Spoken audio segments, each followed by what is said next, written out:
que dice así, San Mateo 18, del verso 16 al verso 20, leo para ustedes la palabra de Dios.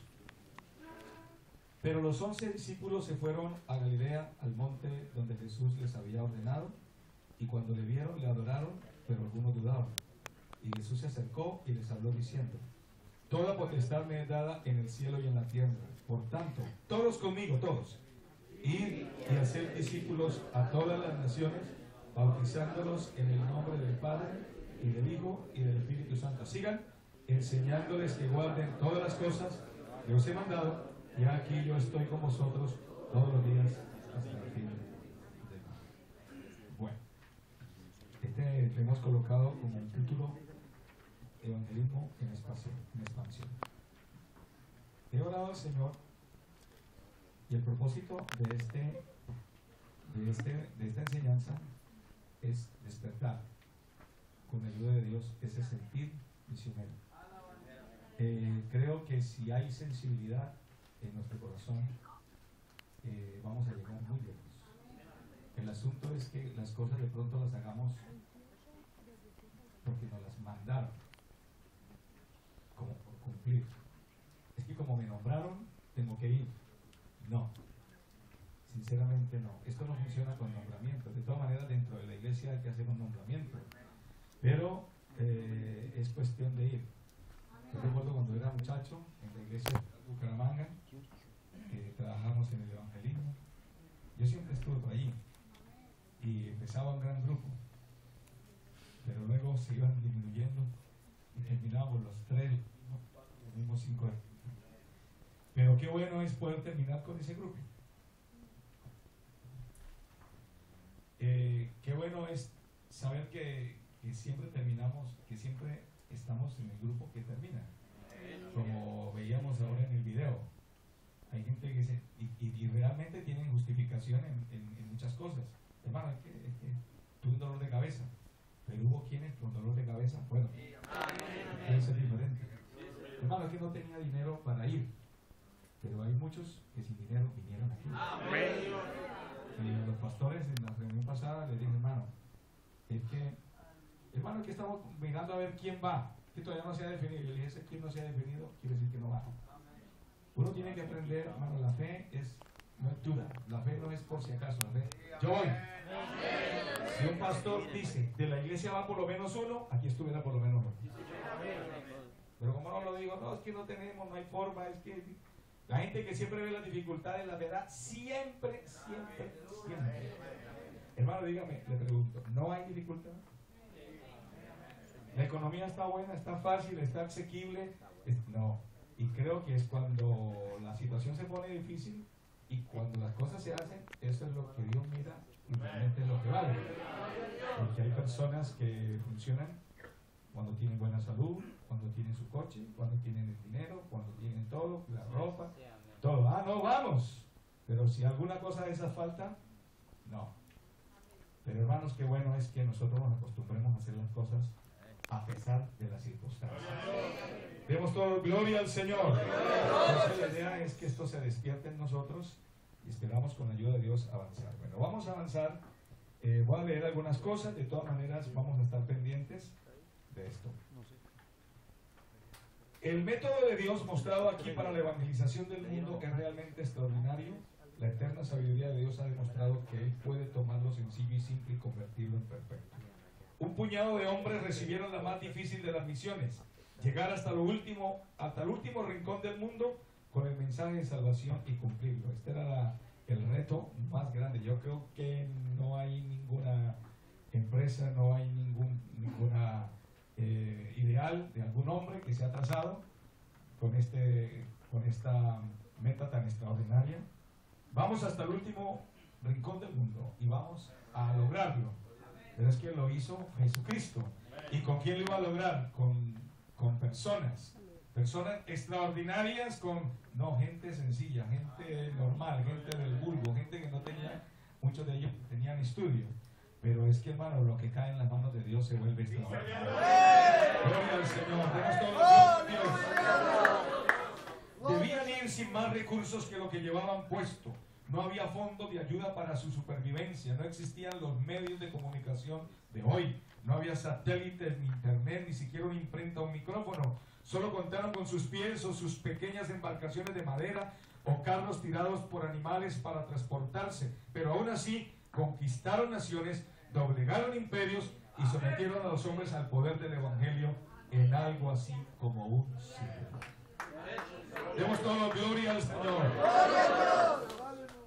Hoy tenemos tanta tecnología y a veces entre más tenemos, hacemos menos. Yo leo en la Biblia y esos pasajes, hermanos, son impresionantes y lo dejan a uno sinceramente sin palabras. Dice la Biblia, Pablo hablando, dice: desde Jerusalén hasta Ilírico, todo lo he llenado del Evangelio de Jesucristo. Había pueblos y los hermanos hacían lo mismo, porque como esto se transmite. Por eso, hermanos, la idea es que Dios toque nuestra sensibilidad y nos haga hoy ese material dispuesto para hacer su voluntad. Dios no nos está pidiendo, como escuchamos ahora al hermano en su intervención, que fue, por cierto, muy preciosa. Dios no nos está pidiendo con qué contamos, ni cuánto tenemos, ni cuántos años tenemos nosotros.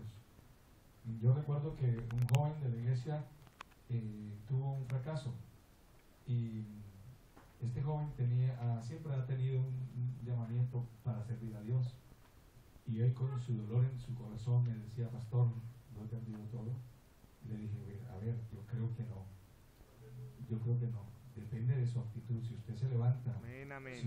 Si usted corrige lo que cayó, y usted mira las cosas de otra manera, como debe ser, yo creo que Dios le tiene guardada esa experiencia. No sé si aquí esa es la situación de alguien, pero si nosotros nos ponemos a mirar nuestros propios errores, nuestros propios fracasos, los vamos a ver toda la vida. Pero el asunto es mirar lo que tenemos. Demos todo gloria al Señor. Así de que, hermanos, este es el trabajo más grande, el más excelente, el que el apóstol Pablo decía: por esta causa sufrimos oprobio. Y dice, palabra fiel y digna. Es que no es cualquier palabra ni cualquier trabajo, es el trabajo más extraordinario. Y los cristianos del primer siglo no contaron con toda la tecnología que nosotros contamos. Hoy por lo menos tenemos este micrófono, por lo menos. Pero si aquí estuviera el apóstol Pedro a grito pelado. Y no sé cómo para decirles: hermanos, los invitamos, no sé cómo harían, porque los hemos invitado por internet y a los pastores hemos llamado hermanos por internet. Bueno, de todas maneras, en la reunión que tuvimos les anunciamos, pero ahora hay mucha manera de comunicarnos y de hacer evangelismo y de hacer misiones. Pues vamos a aprovechar todo eso, hermanos, porque yo creo que algo grande, extraordinario viene de parte de Dios. Demos todo gloria al Señor. En los Hechos de los Apóstoles, quiero que le pongan cuidado, hermano, a esto que hemos escrito acá. En los Hechos de los Apóstoles se ha preservado un valioso registro de los ministerios de Pedro, Felipe, Esteban, Bernabé, Silas, Marcos y principalmente Pablo, el apóstol de los gentiles. Romanos 11:13, 1 de Timoteo 2:7. Aquellos primeros líderes estaban decididos a llevar el mensaje de Cristo hasta lo último de la tierra, puesto que Pablo habló de ir hasta la frontera occidental del continente. Él dijo: cuando vaya a España. Romanos 15:24. Los historiadores más notables, más confiables acerca del comportamiento de la iglesia primitiva coinciden en que aquellos creyentes del primer siglo que fueron esparcidos proclamaron el Evangelio y establecieron iglesias en todas las partes del norte de África. Parece que esa situación de la crisis de los gobiernos y el grupo religioso que produjo persecuciones a la iglesia, eso permitió que los hermanos donde llegaron predicaron el Evangelio, se hicieron refanes. Estoy seguro que la refan, eso no es un asunto que nosotros estamos inventando, que la iglesia en Colombia inventó. Mucho antes de inventarse la refan en Colombia, nosotros tuvimos misioneros en Costa Rica. Y ese sistema, es decir, yo creo que eso no necesita sino leer la Biblia, ir a las casas Así comenzamos nosotros en Costa Rica. Evangelizábamos, la persona que nos daba la oportunidad, entrábamos a su casa y comenzamos con estudio, porque de eso se trata. Porque el evangelismo no solamente decirle a la persona en la calle, Cristo te ama y le reparte un tratado. Es que eso es una parte, pero hay una tarea completa que hay que hacer. Pero cuando la obra de Dios se va extendiendo, los hermanos van llegando a diferentes partes. Los hermanos llegaron a diferentes partes por la persecución, hicieron refán, hicieron células, y allí posteriormente se establecieron iglesias. A veces la pregunta es: ¿qué pasó con Bartolomé? ¿Qué pasó con Felipe? ¿Qué pasó con tales personas? Pues vamos a ver, hay una historia que nos dice así. En los informes extrabíblicos existe hay más documentación sobre hazañas de fe, además de los viajes de los primeros apóstoles y de los otros creyentes.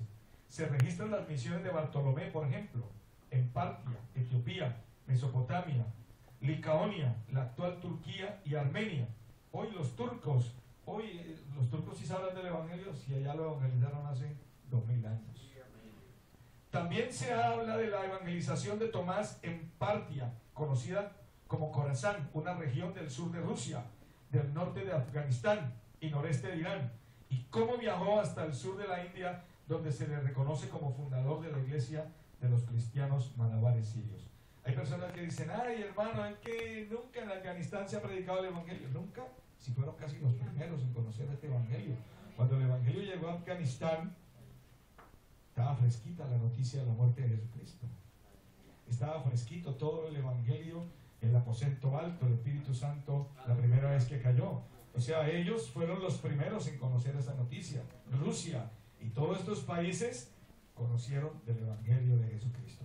Según la leyenda de la iglesia primitiva, Andrés se dirigió hacia el norte en sus actividades misioneras alrededor del Mar Negro, a las naciones que hoy son conocidas como Bulgaria, Rumania, Moldavia, Ucrania, al sur de Rusia, Georgia y Turquía, abarcando la costa sur.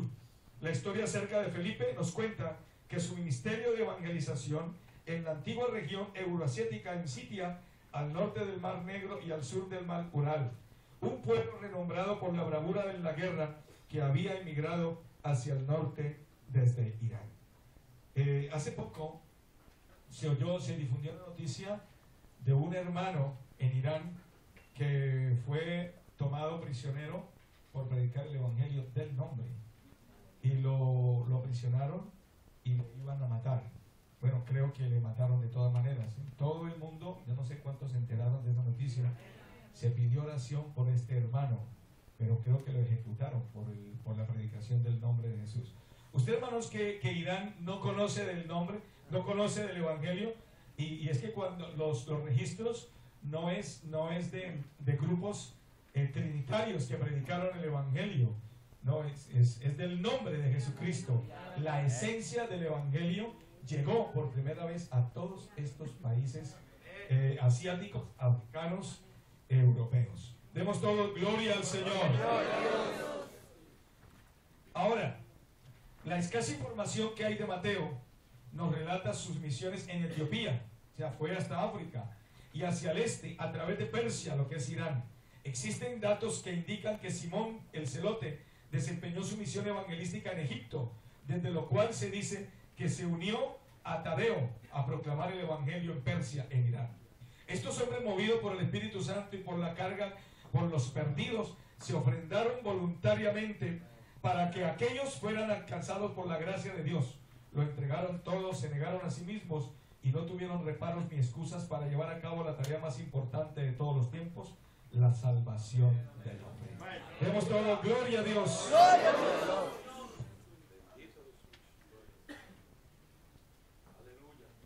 Una de las cosas, hermanos, que yo creo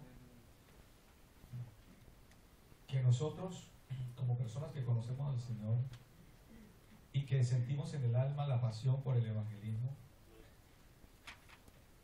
es que Dios nos permita dejar una huella en este país.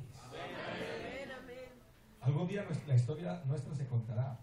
Ah, no, este hermano sí estuvo aquí, pero no, este hermano aquí era un problema en la iglesia. Antes, cuando se hablaba de mí, era un problema. Qué triste que la historia de alguien se convierta en eso.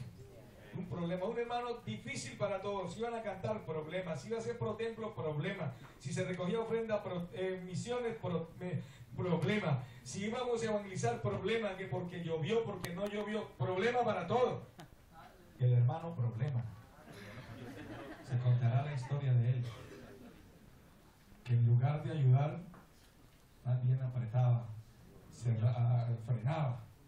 Pero qué bueno, hermano, que cuando se cuente la historia, este hermano, aunque no tenía posibilidades, siempre estaba dispuesto a ayudar. Este hermano siempre iba, faltaba, no faltaba. Este hermano siempre colaboraba.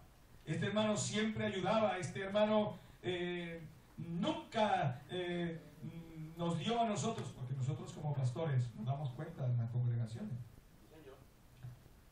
Hermano, ¿cómo le parece que estaba hablando con el hermano tal y salió con esto, hermano? Me dice que eso de ayuno, que tanto ayuno. Bueno, hermano, oremos por ahí, el Señor lo ayuda. Hermano, estábamos hablando con tal hermano y el hermano tal está diciendo que esa oración, es tanta oración y esa pedidera de dinero, y ese hermano siempre a veces se convierte en un problema. Y siempre hay situaciones. Hermano, ¿cómo le parece que tal hermanito se enamoró de aquella muchacha y siempre hay? Entonces el pastor dice, bueno, este hermano tenía para tal cargo, mejor dejémoslo hasta que le pase el enamoramiento. Cuando le pase, pues entonces ya, claro, no es que sea pecado enamorarse, ¿no? Pero hombre, si está soltero, enamórese, pero bien. Como estaba diciendo el hermano, no sé de quién se trataba, pero si se encarrila bien, pues hombre, qué bendición, pero no se encarrile mal. Y si se enamora de una y luego de otra y luego de otra y de dos al mismo tiempo, pues es que le sobra mucho amor. No va a llegar a ninguna parte. No va a llegar a ninguna parte. Más bien la huella de él es una huella oscura. Pero qué bueno esos jóvenes que donde ponen el ojo, allí se quedan y se casan y siguen siendo de testimonio. Esa es la gente que necesitamos, hermanos. Es la gente que Dios va a levantar en esta nación. Demos todo gloria al Señor. Que deje una huella, que se deje la piel, que se deje el corazón. No, yo tengo muchas posibilidades de ganar dinero. Sí, pero prefiero esto. Dios me ha llamado para esto y quiero darlo todo. Demos todo gloria al Señor. ¿Por qué la iglesia primitiva fue tan efectiva en el cumplimiento de la Gran Comisión? Para muchos, la Gran Comisión solo consiste en ir. Sienten total satisfacción en hacer solo eso. Pero la Biblia es específica al decir ir y hacer discípulos enseñándoles.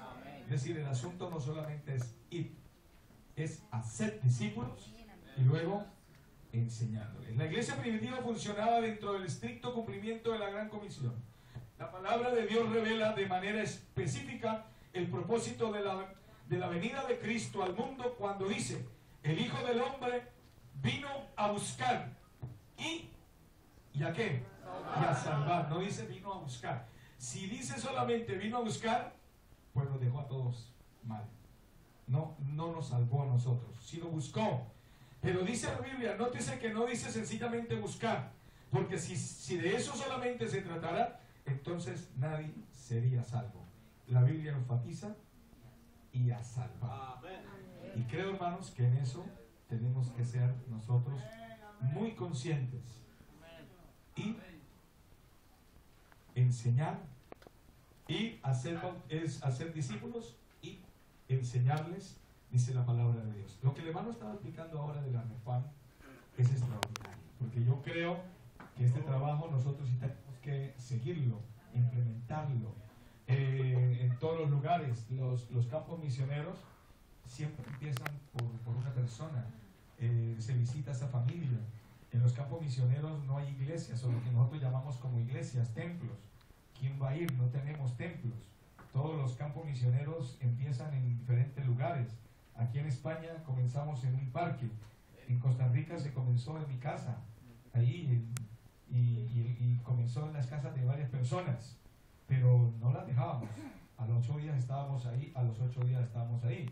Los testigos de Jehová tienen un mensaje totalmente contradictorio de la Biblia, Pero ¿por qué tienen tanta gente? Porque son muy constantes. Le dice una persona, están ahí a las 8 de la mañana del viernes y ahí están, aunque no les abra nadie. Y vuelve a los 8 días y están ahí. Los testigos de Jehová insisten y insisten y insisten. Lo que pasa es que nosotros nos conformamos solamente con ir. Sí, hermano, yo fui y ya cumplí. Pero no, hay que dar un seguimiento a esas personas que se han evangelizado. Demos todo gloria a Dios. Veamos algunos aspectos de su efectividad. 1. Había un crecimiento espiritual, es decir, un crecimiento hacia abajo, buscando profundidad y estabilidad. Perseveraban en la doctrina, en el conocimiento de Dios, dice la Biblia. El perseverar en la doctrina es una muestra del interés de los hermanos en conocer de Jesucristo. Eso se convirtió en su gran pasión, en su estilo de vida. Pablo dijo, a fin de conocerle, todo lo demás está de más. Quien conoce de Jesucristo ve como Cristo y se identifica con su causa, es tener la visión que lo llevó hasta la cruz. Conocer de Jesucristo es conocer de su palabra es luz, trae visión y revelación. Cuando hay este crecimiento, la iglesia tiene la capacidad de proyectarse. Cuando la palabra de Dios escasea, no hay visión. Eso fue lo que pasó en tiempo de Elí. Como no había palabra, el pueblo y él entraron en una ceguera espiritual que los sumió en una crisis grave, donde muchos murieron y el arca fue capturada. Si abunda la palabra de Dios, el hombre se ofrecerá para el servicio, estará muy dispuesto a darlo todo a favor de aquel que lo salvó. Hay un versículo que me gustaría que anotaran ahí, el Salmo 68:11, que dice, y el Señor daba palabra, y era grande multitud de los que llevaban buenas nuevas. Es que creo que una cosa es consecuente de la otra. Si hay evangelismo, es porque hay palabra. Si no hay palabra, no hay evangelismo. Y dice el Salmo 68:11, el Señor daba palabra. El Señor daba palabra. Y como daba palabra, entonces había gran multitud de los que llevaban buenas nuevas. Y creo, hermanos, que una de las cosas que nosotros tenemos que promover es precisamente ese crecimiento espiritual, que es buscando profundidad, buscando el conocimiento de Dios. Pablo dijo, yo tengo una meta, mi meta es conocerle, mi fin es conocerle. Y cuando uno, hermanos, convierte en una pasión el conocer de Jesucristo, se convierte en un candidato al evangelismo en todas las áreas. Demos toda gloria al Señor. Tiene palabra para lo que sea. El hermano Ortica hablaba de la consejería. Hay muchas áreas en las que este trabajo evangelístico se puede hacer. Este trabajo evangelístico se puede proyectar en las escuelas, en los colegios, en las universidades, en los diferentes campos. Y creo, hermanos, que cuando hay suficiente palabra, cuando la palabra de Dios llena el corazón, no solamente me lleno de conocimiento, sino que esa palabra produce en mí un milagro que se llama visión.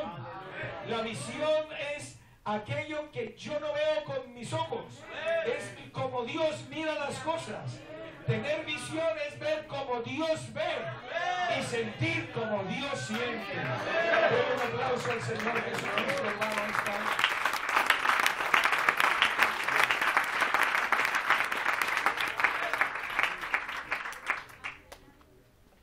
La Biblia dice que en los tiempos de Elí, la palabra de Dios escaseaba y no había visión con frecuencia. Claro, con razón, no había visión. Porque si no hay visión es porque no hay palabra. Algo está pasando. Pero hermano, Elí predica. Sí, pero es que Elí ya no está predicando lo que Dios le manda. Porque si Dios no fue capaz de hablar con Elí, que era el sacerdote, porque desde luego, si Dios va a decir algo, se lo dice al pastor. Si algo Dios va a decir, se lo dice al sacerdote. Pero si el sacerdote está bloqueado, pues Dios tiene que buscarse el medio aquí en su... No había palabra. Cuando no hay palabra, entonces no hay visión. Por eso hay que rogarle al hermano, hermano, vamos a hacer el evangelismo. Ay, hermano, es que ese es un malcito. Por eso Dios los bendiga a ustedes, hermano. Dios los bendiga.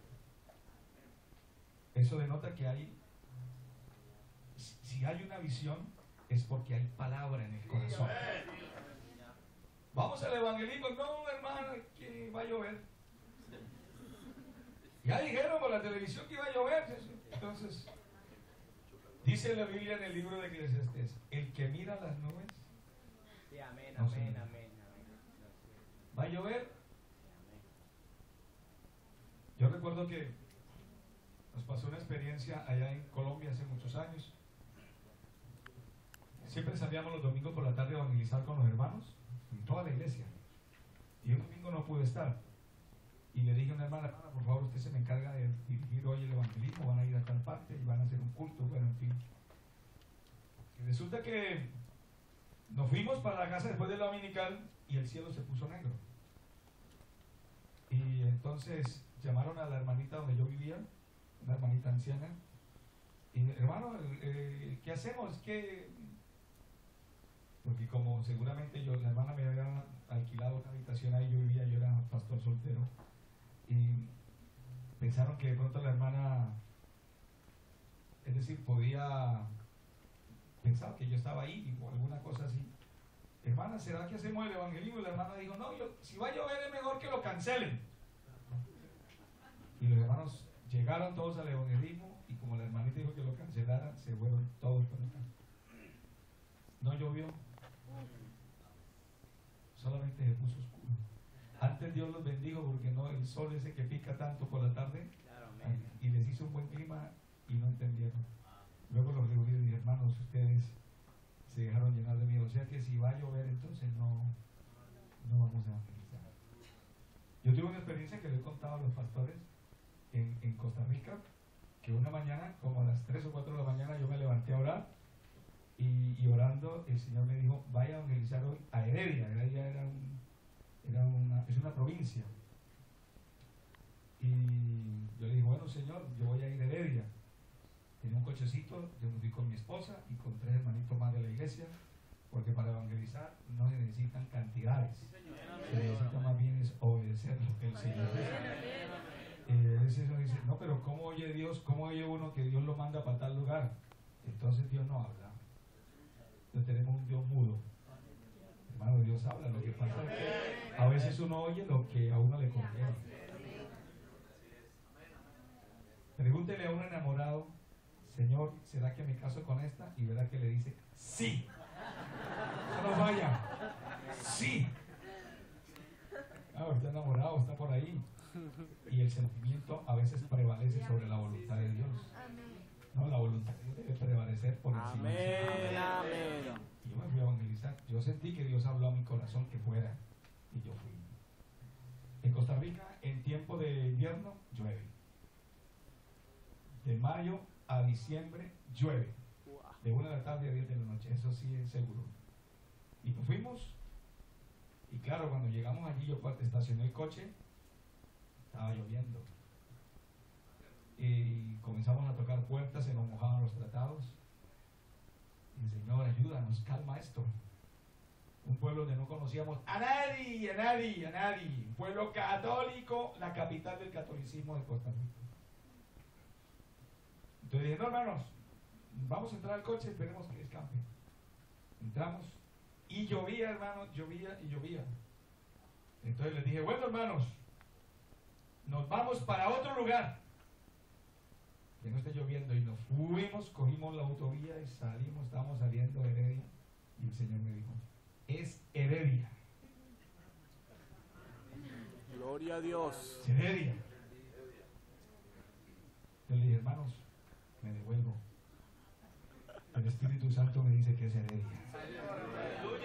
Me devolví, me parqué en la misma parte y seguía lloviendo. Mis hermanos, lloviendo evangelicemos. ¿Usted evangelizado lloviendo? Es bueno, ¿verdad? Empezamos a evangelizar lloviendo, y eso caía el chorro, toque la puerta. Y es que tocar una puerta lloviendo, con los tratados mojados, la Biblia mojada, es que no es fácil. Y bueno, los hermanos me miran: hermano, tranquilo, evangelicemos, no se ponga a hacerle caso al agua. Duramos varios minutos con el agua encima, cuando de un momento a otro dejó de llover. Y seguimos evangelizando como 1 hora y media más hasta llegar a un lugar, y después de que llegamos a ese sitio, vimos una urbanización gigante, nos metimos ahí y comenzamos a evangelizar y las puertas se comenzaron a abrir. Ese día ganamos como 10 contactos. De esos 10 contactos quedó uno donde nació la iglesia, y ahí se estableció la iglesia. A partir de ese día no dejamos de volver hasta el día de hoy. Ya la iglesia tiene el templo, tiene propiedad, ya tiene una cantidad de creyentes, y en Cartago se han abierto más iglesias para la gloria del Señor. Denle un aplauso para la gloria del Señor.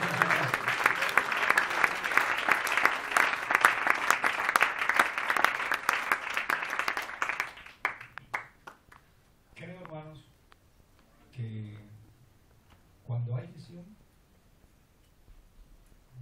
llegamos lejos. Yo quiero que usted, antes de que termine este campamento, yo no sé cuántos de pronto pensaron lo que le voy a decir. Algún pueblo, alguna ciudad de este país que no hay iglesia. ¿Por qué no le lo pide al Señor como el hermano cantaba? ¡Dame ese monte! Aquí hay pueblos, ciudades, por ejemplo, Soria, por ejemplo, Algeciras, por ejemplo,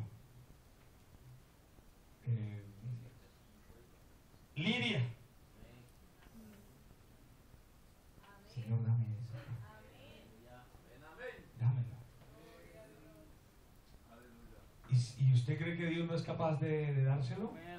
Yo creo que la intención del corazón Dios la conoce, y nosotros tenemos que aprender a conocer a Dios. Dios es un Dios de ensanche, de avance, y si nosotros nos metemos allí, seguro que vamos a lograr grandes cosas. Demos todos gloria al Señor.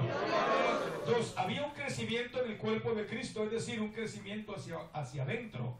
Crecían en el cuerpo de Cristo, la iglesia crecía, la iglesia, el cuerpo de Cristo que es la iglesia, crecían juntos con la comunión entre los hermanos. Hechos 2:44 relata, todos los que habían creído estaban juntos, la koinonía, comunión en griego, de la koinonía en griego de la iglesia primitiva. Debe contagiar nuestras congregaciones de modo que reine la unidad y no la división entre los creyentes. Un reino dividido contra sí mismo no puede permanecer. Una iglesia que no vive la unidad, no trabaja en unidad, pronto caerá, y todos sus esfuerzos en la búsqueda de sus propósitos serán vanos. Para poder proyectar la obra de Dios se debe estar de acuerdo, vivir en armonía y en unidad, no mirando cada quien por lo de cada uno, sino por lo demás, por lo de los demás. Gente desunida no sabe para dónde va ni qué es lo que persigue. Yo creo, hermanos, que una de las cosas hermosas es que nosotros tenemos que tener muy en cuenta que tenemos que crecer en el cuerpo de Cristo. Y en el cuerpo de Cristo tenemos que estar unidos. Nosotros no podemos decir, no, yo soy un buen evangelista, pero no se le puede hablar porque es un hermano que se enoja fácil, y es un hermano que tiene problemas en la iglesia, y es un hermano que siempre los trabajos que hace es para que lo feliciten, o si no, se felicita a sí mismo. Es que donde yo estoy, el que de mí, sí. No, ese hermano está fuera del cuerpo. Yo creo que no hay ningún órgano del cuerpo que dice, bueno, yo soy más importante que tú. El corazón pudiera decirlo, pero el páncreas, que es chiquititico, te puede decir, bueno, señor corazón, usted puede ser muy grande, pero sin mí esto no funciona. El hígado dice, bueno, yo no soy tan pequeño, pero no me ignoren, porque yo juego un papel clave aquí. Y el cerebro dirá, bueno, corazón, usted funciona porque yo le doy las órdenes. Hígado, usted funciona porque yo le doy las órdenes. Gloria a Dios. Páncreas, usted funciona porque yo le doy las órdenes. Y el cerebro no está creyendo mejor que ninguno. Creo, hermano, que aquí puede ser muy pastor, muy misionero, muy líder, muy lo que sea, pero aquí todos somos iguales. Aquí no estamos hablando de estatura, ni de lugares que hemos escalado, de posiciones, no, de ninguna manera. Todos somos siervos. Todos somos siervos.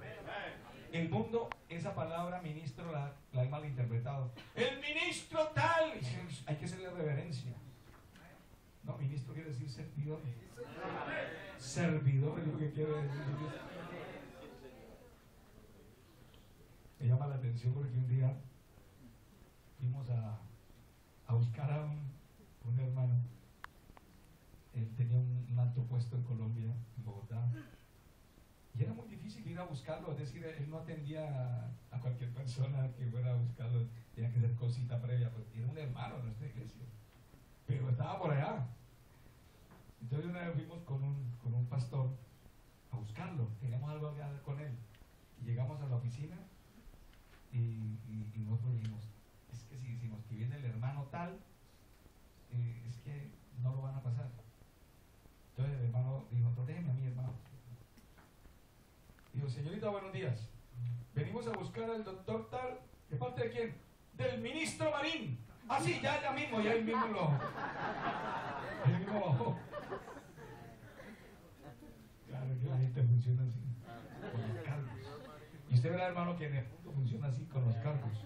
Aquí en la iglesia, no. Usted y yo tenemos que aprender algo, hermano. Que si alguien le reconoce a usted algo, que sea para la gloria de Dios. Que sea para la gloria de Dios.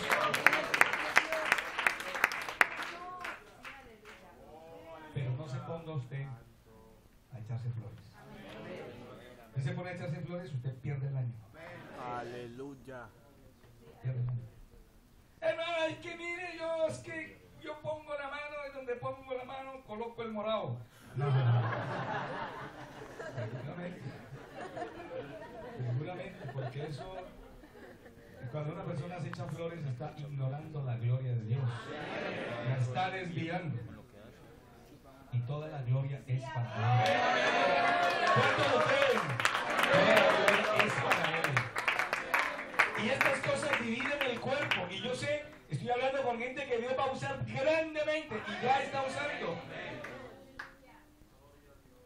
Yo no sé si hoy estaremos frente a uno de los más grandes misioneros del siglo XXI. Amén, amén.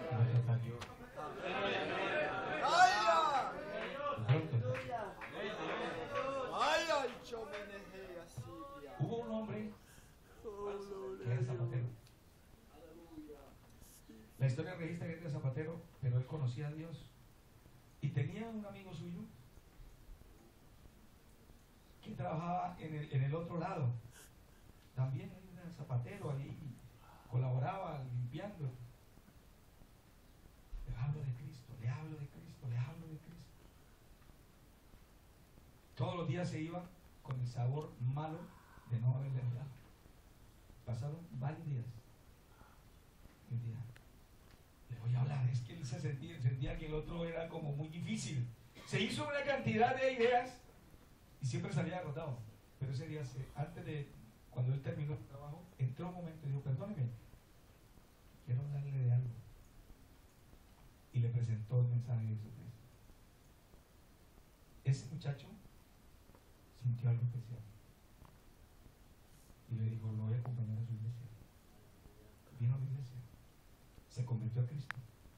Y estoy hablando nada menos y nada más que evangelista, uno de los evangelistas más grandes de los últimos siglos, Moody.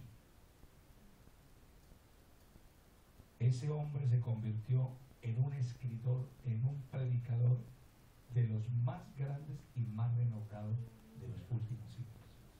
Se lo ganó ahí en la zapatería y tenía miedo de decirlo. Tenía el más grande predicador ahí al lado. Y yo no sé hoy delante de quién estaremos predicando.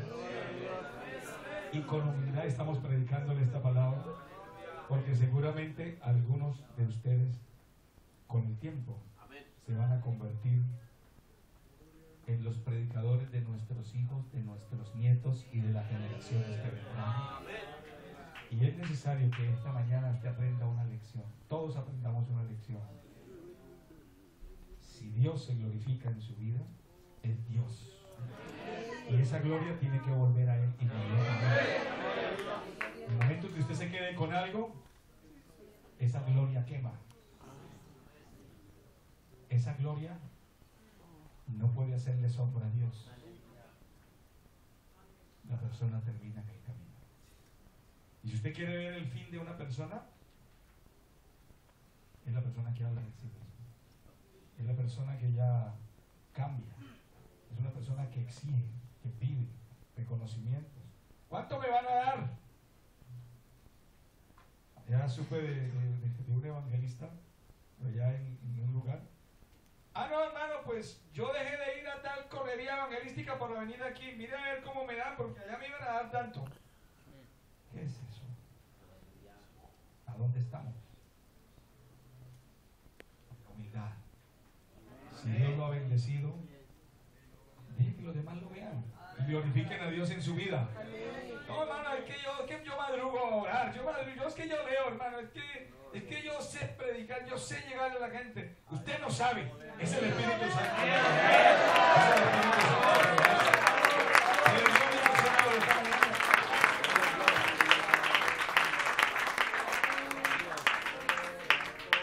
Todas esas cosas dañan el cuerpo y no hay unidad. Cuando hay una perfecta unidad, todos pensamos lo mismo, nos queremos igual. Hermanos, será difícil saludar al hermano. ¿Cómo que difícil? ¿Por qué? Qué difícil tiene saludar a algún hermano en la iglesia. Eso es lo más fácil que hay. No, pero es que ese hermano siempre, que usted lo vea, tal vez que los hermanos se le acercan es otra cosa, pero que le puede dar un abrazo, se le puede dar. 3. Había un crecimiento en la relación con Dios, es decir, un crecimiento hacia arriba. Perseveraban en las oraciones, perseveraban cada día en el templo, alabando a Dios. El buscar a Dios en la oración fomenta una relación con Dios extraordinaria que fortalece la vida espiritual y dispone al hombre a hacer la obra de Dios. No podemos vivir con Él si no le buscamos, si no pedimos su dirección. Una vida de oración es una vida de relación y una vida de acción es una vida de oración. Cuando la vida está saturada de alabanza y adoración, constantemente estamos brindando una ofrenda al Señor y crecemos en nuestra relación con Dios. La oración me conduce a conocer los propósitos de Dios y su voluntad, a mantenerme firme ante las acechanzas del enemigo. La oración constituyó para la iglesia primitiva su necesidad primera, indispensable. No era algo opcional. Nada podemos hacer si primero no oramos. Con oración logramos llegar al cumplir el propósito de Dios. A veces hay un gran peligro y es en creer que como ya tenemos experiencia, ya no necesitamos orar. Sí, ya no necesito orar para eso. Pues perdió el año. David consultaba a Dios siempre. Y cuando consultaba a Dios siempre le iba bien, pero un día no consultó y le fue mal. Y Dios lo visitó y le dijo: David, lo has hecho mal y te has hecho responsable a un castigo. Y le vino castigo. Nosotros podemos saber muchas cosas, pero lo que nunca se nos puede olvidar es que Dios es el que merece ser tenido en cuenta. Señor, lo hago. Señor, lo digo. Señor, voy. Señor, no sé qué hacer, dirígeme. No lo sé, enséñame. No lo conozco, revélamelo. Por favor, Señor, te necesito. Hermano, yo creo que esa es una cosa que a Dios le conmueve, que su hijo le pida dirección. Nosotros no podemos, no somos autónomos. No es que montamos un chiringuito aquí. Soy autónomo, ¿qué quieren? Venga que yo aquí. No, Señor. Ve, hermano, a veces hemos llegado a una situación de un matrimonio y, Señor, no tengo que decirle a esta pareja. No tengo, hermano, pero no le ha dado consejo ya a 30, 40, 50 parejas. Es que no es por la experiencia, esto no es psicología. Esto es lo que Dios coloca en el corazón. Denle un aplauso a Jesucristo, el Señor.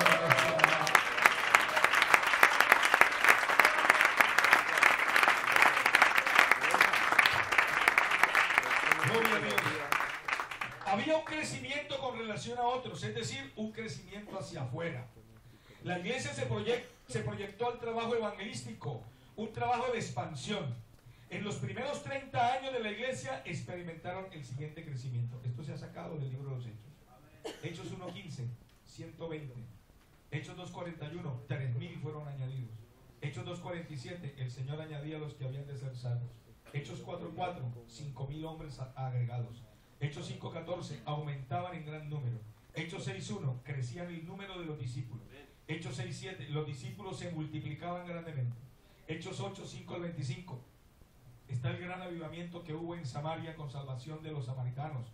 Hechos 9, del 31 al 34, las iglesias en Judea, Galilea y Samaria, y los que vivían en Lida y Sarón se convirtieron.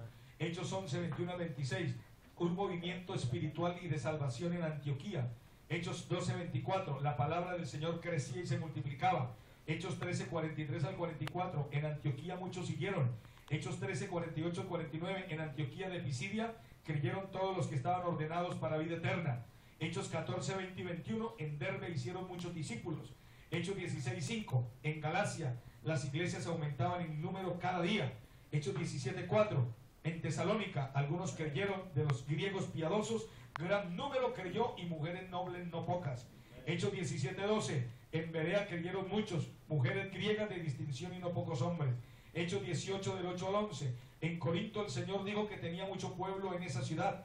Hechos 28, 24, algunos asentían, es decir, admitían como cierto el evangelio. Hechos 28, 30 al 31, recibía a todos los que venían. Es interesante ver la forma como la iglesia primitiva se proyectó en su trabajo hacia afuera con gran éxito, un evangelismo en expansión. Ciudades enteras fueron evangelizadas, grandes territorios eran alcanzados con la gracia de Dios. A pesar de las luchas, las persecuciones y grandes desventajas que tenían, sin embargo, era gente imparable, apasionadas por la causa de Dios y estaban decididos hasta dar su propia vida por la salvación de otros. Con potencia, dice la Biblia, y señales y prodigios en el poder del Espíritu de Dios, de manera que desde Jerusalén y por todos los alrededores hasta Ilírico, todo lo he llenado del Evangelio del Reino de Cristo. Romanos 15, 19. Para que este trabajo se dé con todo el éxito que procura el Espíritu Santo, necesitamos fortalecer las otras áreas de crecimiento. De lo contrario, perderemos todo el esfuerzo de nuestro trabajo. Las almas han de ser traídas a Cristo, deben ser incorporadas en el cuerpo, deben profundizar sus raíces en Cristo y avanzar en su relación con Cristo. Vean, hermanos, ese crecimiento en la iglesia primitiva lo deja uno impresionado. A veces, como hablaba el hermano Guillermo ahora, de las refanes o los grupos que se van llenando, que la gente va llegando, yo creo que si los números están en la Biblia, es porque son importantes. Dicen, no, hermano, no, tenga en cuenta es que los números, ¿cómo que no? Eso lo hace una persona porque no quiere ser evaluada. Pero sí necesitamos ponerle cuidado a esto, porque también la Biblia dice, y la iglesia se fortalecía en el Espíritu Santo y hacían milagros y señales y se manifestaba la gloria de Dios. Pero habla de 120, habla de 3,000, habla de 5,000, habla de que muchos creyeron al Evangelio. Es decir, es importante ver el crecimiento de la obra de Dios. Y creo, hermanos, que en este trabajo que estamos realizando y que vamos a proyectar mucho mejor, tenemos que ver la gloria de Dios. Nosotros no estamos empezando algo nuevo. Los registros de nuestra iglesia del primer siglo es que crecieron. Donde llegaban, explosionaban. Donde llegaban, ellos comenzaban a hablar del Evangelio y hasta los gobernantes se daban cuenta del movimiento que había delante de Dios. Demos toda gloria al Señor. Pues había un crecimiento hacia abajo, buscando profundidad en las Escrituras, hacia arriba en la relación con Dios, hacia adentro en la comunión y hacia afuera evangelizando. Entonces definimos el evangelismo. Evangelizar es difundir las buenas nuevas de que Jesucristo murió por nuestros pecados y resucitó de entre los muertos de acuerdo a las Escrituras, y que como el Señor que reina, Él ofrece el perdón de los pecados y el don del Espíritu Santo para todo aquel que cree. Así que necesitamos, hermanos, que Dios nos impulse, nos lleve a nosotros de motivos específicos para dar a entender este Evangelio. Nosotros hemos sido salvos. Yo creo que esa es una de las razones más poderosas, porque si el Señor tuvo misericordia de mí, así como la tuvo de mí, la puede tener de otro. Y de ese otro la puede tener si me usa a mí. Demos toda gloria al Señor. ¿Por qué evangelizar? Porque Dios está airado contra el impío todos los días. Y si no se arrepiente, Él afilará su espada, armado tiene ya su arco y lo va a preparar. Usted ve un impío por la calle, Dios va airado con ese hombre. Y la espada le cuelga sobre la cabeza. Y si ese hombre no se arrepiente, tiene armado ya su arco. Esa es una razón por la cual yo evangelizo. Porque eso me tiene que mover el corazón. Dice, por eso dije que moriréis, dijo Jesús, en vuestros pecados. Porque si no creéis que yo soy, en vuestros pecados moriréis. Y el ateo dice, yo no creo. No me digan que yo soy ateo, porque eso es lo de España, yo soy ateo. Ellos se han vuelto ateos. No porque sencillamente ellos lo hayan concluido de que no existe, sencillamente, sino por una amargura que hay en su corazón. Porque la religión se unió con el Estado y se cometieron muchas cosas. Yo hablaba con un español que se llama Juan en Valladolid. Tuve la oportunidad de predicarle en un grupito, había 4 españoles. Ahora en Valladolid está comenzando. Llevo un año. Y me decía Juan después de terminado el culto: pastor, usted me ha hecho ver la vida con lo que ha predicado un poco diferente. Pero quiero decir una cosa: es muy difícil para mí cambiar. Porque este pensamiento mío fue a martillazos, me metieron la religión a martillazos. Y para mí es muy difícil. Todo se hizo en nombre de Dios. Lo malo se hizo en nombre de Dios. Y aquí está la religión. Yo no veo otra cosa. Para mí es muy difícil ver otra cosa. La Inquisición. Mataron en nombre de Dios. Usted lo creía, usted lo mataban. Y toda la situación. Es decir, yo noté un cúmulo de cosas en su mente que hacían un obstáculo para creer realmente en el Evangelio. Y él no estaba diciendo que era ateo. Sencillamente decía que era imposible poder creer para él en el Evangelio. Porque todo lo que le enseñaron acerca de la religión fue todo lo contrario. Fue fuerza, fue sangre, fue violencia, fue ira, fue enojo, fue hambre, fue tantas cosas que pasó. Y él asoció la religión con eso. Pero hermanos, no importa.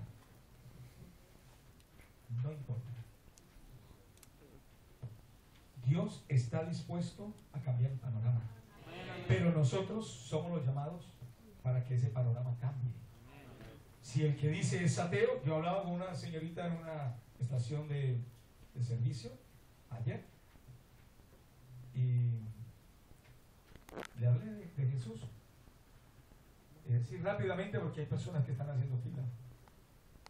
Y le digo, yo soy católica. Yo le digo, bueno, no importa, aunque sea católica puede conocer algo de Jesucristo.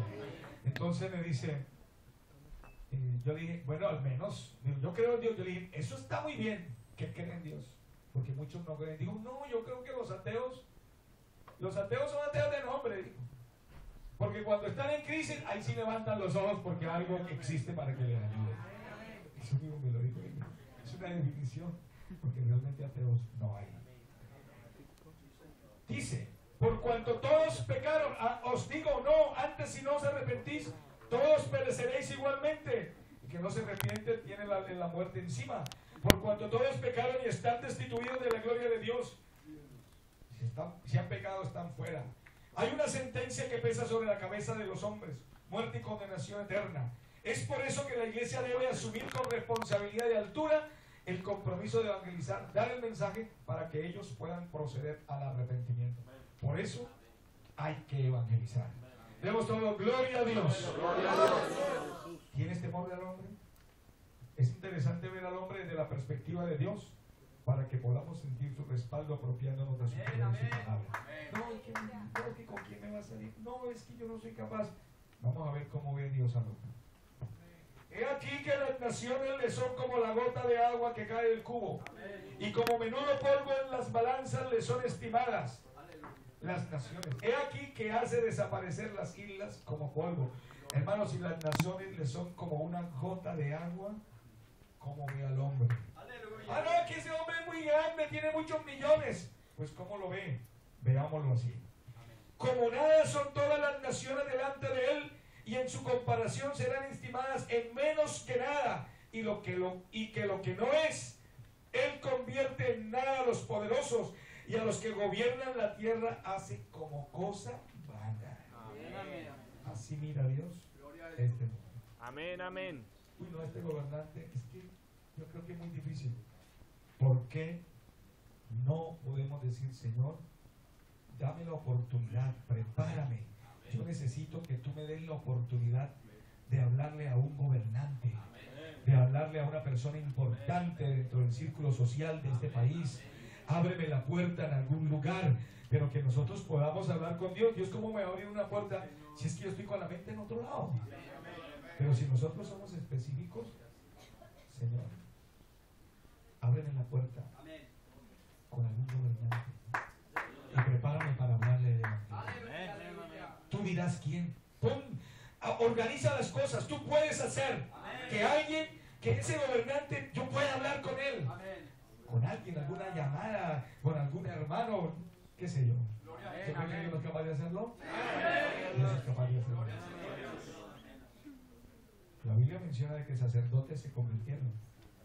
Señor, dame la oportunidad de hablar con un sacerdote. Dame la oportunidad de ganarme un sacerdote. ¿Por qué no? ¿Por qué vamos a temer a los hombres, sabiendo que delante de la presencia del Señor no son nada?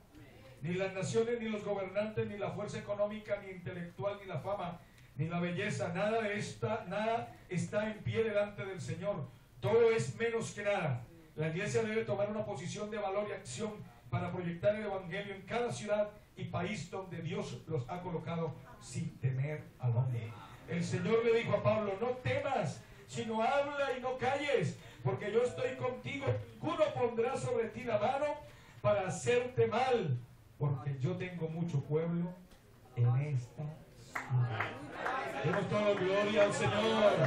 Demos un aplauso para el Señor.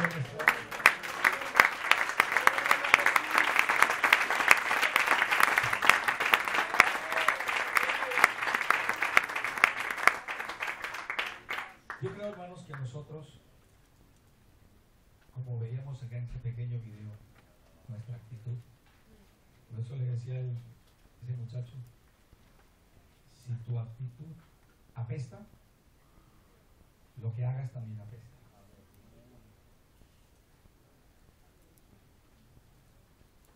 No, es que es muy difícil, hermano. Es que ese pueblo es muy difícil. Allá nadie se convierte, hermano.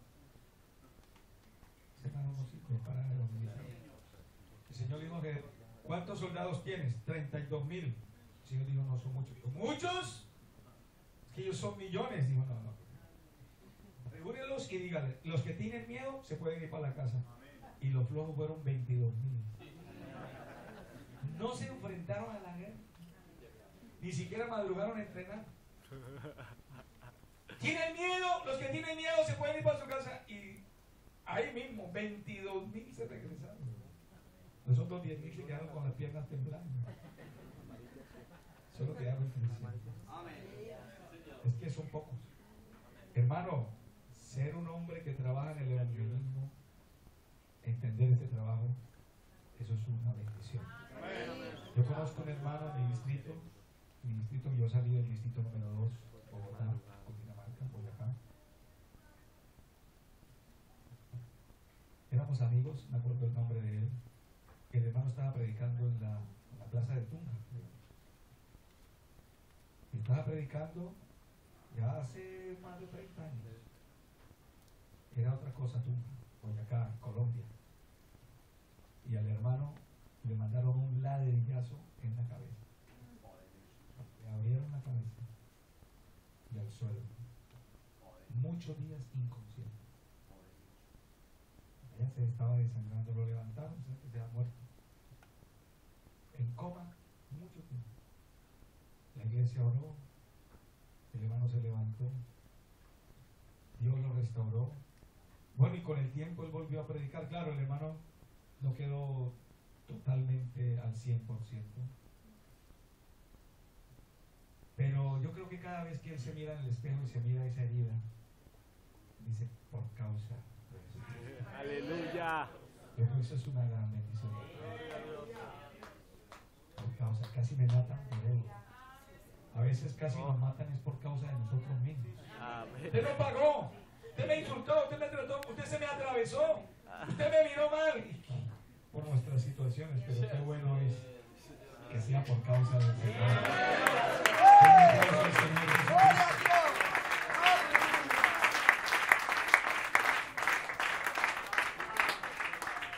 Una vez iba en el coche, creo que aquí en España me pasó, iba en el coche, prendí la emisora, y la emisora era la emisora católica, y estaba predicando una monjita, no sé si era una madre superior, y me llamó la atención lo que dijo. Se basó en ese versículo que dice: bienaventurados sois cuando por mi causa vituperen y os persigan y digan toda clase de mal contra vosotros mintiendo. Gozaos y alegraos, porque vuestro galardón es grande en el cielo, porque así persiguieron los profetas que fueron antes de vosotros. Ella decía: ¿quién de nosotros puede contar de un hecho así, de persecución, de dolor, de un golpe que le dieron, de un carcelazo por causa de Jesús? Y la verdad, hermano, que a veces nos volvemos muy sensibles. Un medio amagón de lluvia ya estamos corriendo. Nos faltó el dinero. No tengo para el metro. Se fue a pie. Hermanos, que son 20 cuadras. No puede caminar 20 cuadras. Los hermanitos de hace 30 años caminaban días. ¿Tenían dinero? Los hermanos del campo, ¿qué dinero van a tener? Tenían era corazón. Tenían fe. El hermano Reinel me contaba que llegaba a un lugar donde hacía cultos por allá en la selva y empezaban en la noche, a las 7 de la noche, terminaban a las 8:30. Cuando veían por la montaña linternas, hermanitos llegando bajo la lluvia, a las 9 comenzaban otro culto. Como lo decían: no, hermano, llegaron tarde. Si venían caminando desde el día anterior, con niños a las espaldas. Gloria al nombre Hermanos, de Jesús. el que ama a Dios no conoce fronteras. El que ama a Dios va a donde sea y no se pregunta. No se pregunta. Y terminaban a las 10, 10:30 y venían otro grupito de hermanos bajando de la montaña. No, hermanos, eran a las 7. No, hay que hacer otro a las 11 de la noche, no importa. Esa palabra, sacrificio, a veces nos cuesta. Gloria a Dios. Pagar un precio, ¿no? Ya, yo le voy a decir una cosa, hermano. Tenemos 17 iglesias para abrir este año en España. Y yo vengo orando, y yo creo que todos los que sabemos esto venimos orando. Señor, aparéjanos los hombres, la economía. No tenemos economía. Dios sabe que nosotros no